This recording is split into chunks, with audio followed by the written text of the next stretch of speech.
Hello guys, কেমন আছো তোমরা? দেখো, তোমাদের জন্য আজকে আমি একটা অর্ধেক রেসিপি নিয়ে এসেছি। সেটা হচ্ছে রেসিপি বললে ভুল হবে। এটা হচ্ছে ডোনাটের রেসিপি, কিন্তু রেসিপি না, ঠিক আছে?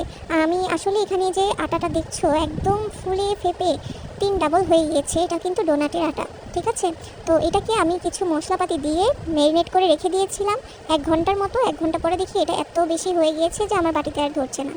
তো এরপরে বের করে সুন্দর করে এটাকে মাড়াই করলাম, মানে এটাকে ইচ্ছা মতো দোলাই করতে হবে হাত পাও দিয়ে। কিন্তু আমি তোমাদেরকে ফুল রেসিপিটা দিতে পারিনি, কারণ রেসিপি করার টাইমে আমি ভুলে গিয়েছিলাম যে তোমাদেরকে আমি দেখাবো।